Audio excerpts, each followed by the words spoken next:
সবথেকে যে মুসলিম দেশগুলোর উপর হামলা, কেন হামলা চালাচ্ছে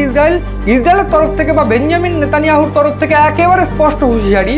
হামাসকে যারা সঙ্গ দেবে, হামাসকে যারা সমর্থন করবে তাদেরকে ধুয়ে মুছে দিতে হবে বা তাদেরকে কোনোভাবে ছেড়ে কথা বলা হবে না। এই হামাসকে সমর্থন করার জন্যই ইতিহাস বলছে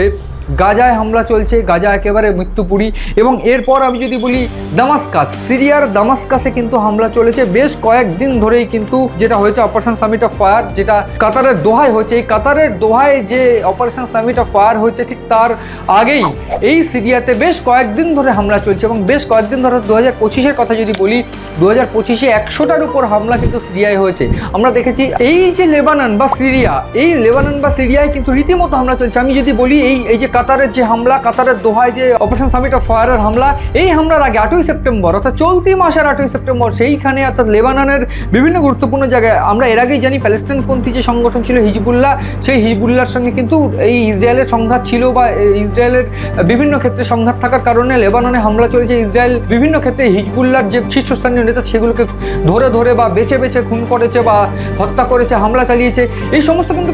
এই ঘটনাগুলো কিন্তু ঘটেছে। এই জায়গায় দাঁড়িয়ে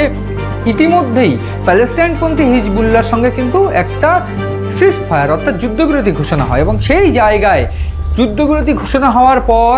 লেবাননে তারপরেও হামলা চলেছে। ইতিহাস বলছে যে লেবাননের উপর থেকে কিন্তু কোনোভাবে ইসরায়েল চোখ সরায়নি এবং সেই জায়গায় দাঁড়িয়ে তথ্য বলছে 8ই সেপ্টেম্বর, ঠিক এই দোহায় হামলা করার আগে 8ই সেপ্টেম্বর কিন্তু লেবাননে হামলা চালিয়েছে। এবার লেবাননে ভারতীয় সময় সকাল 10টার সময় যে হামলা, সেই হামলায় কিন্তু বেশ কয়েকজনের মৃত্যু হয়েছে এবং রীতিমতো হিজবুল্লাহ জঙ্গি গোষ্ঠীর যে 5-6 জন নেতা তাদেরও মৃত্যু হয়েছে। এবং এই হিজবুল্লাহ জঙ্গি গোষ্ঠীর উপর যে হামলা, সেই হামলা কিন্তু লেবাননে বেশ কয়েকদিন ধরেই হচ্ছে এবং লেবাননের তরফ থেকে এই অভিযোগ কিন্তু প্রাথমিকভাবে রয়েছে যে যুদ্ধবিরতি ঘোষণার পরেও বা যুদ্ধবিরতি হয়ে যাওয়ার পরেও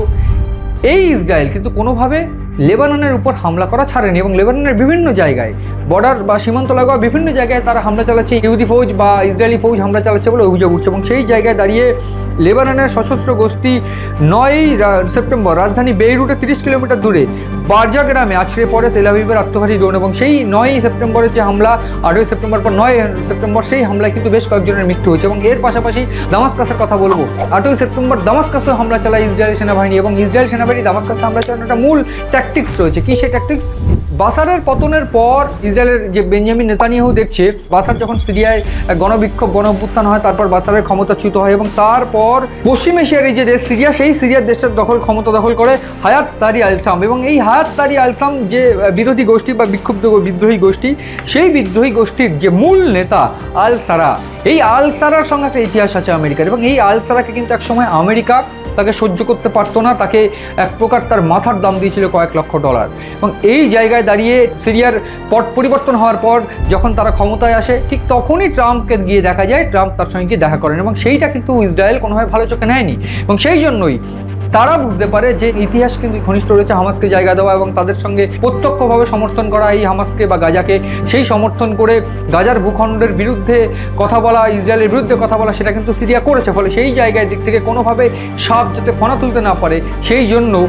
এই সিরিয়ার উপরে কিন্তু বারবার করে হামলা চালাচ্ছে ইসরায়েল।